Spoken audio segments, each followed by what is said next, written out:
Hey guys, Pastor Sam here. I want to tell you guys a little story.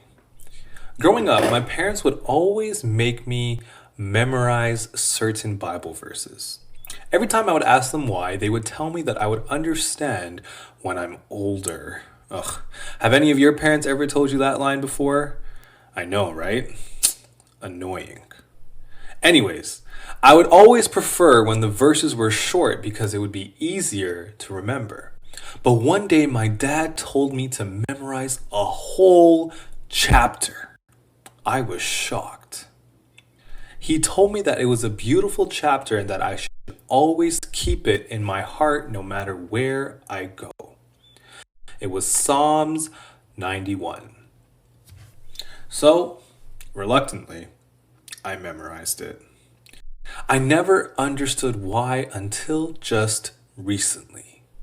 With everything happening around the world today, it was so easy for me to get lost in my thoughts of worry and my thoughts of fear.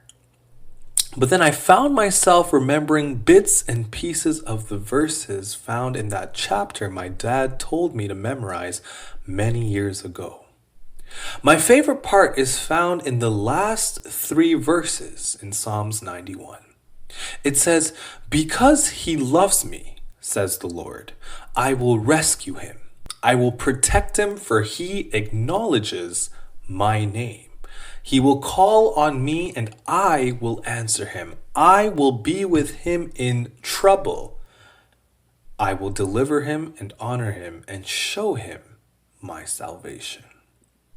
You know, Psalms 91 has a lot of comforting promises about security in the first few verses. But I love these last few verses at the end because it talks about how we, as God's children, can experience troubles. We can experience hard times like most of us are right now during this whole pandemic. But God says that He will be with us in times of trouble.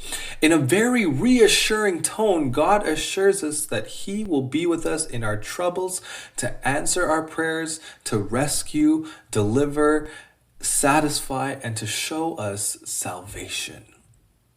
These verses right here encourage me every single day. God's telling us that even though we're going through some hard times, He hasn't left our side. We can always depend on Him to come through for us. But how can we lean on God?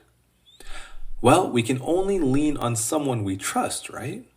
We can't trust God if we don't spend time with Him. It's important that we make time to talk to God any chance we can get and read more about Him, whether it's through devotionals or whether it's through reading the Bible.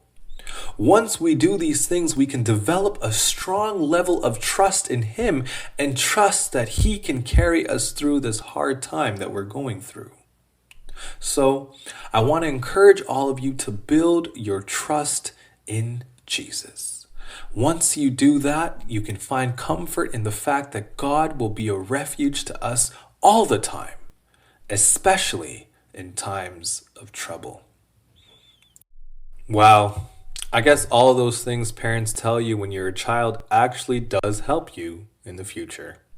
Well, thanks, Dad. And thank you all for joining me today. I'll see you all next time.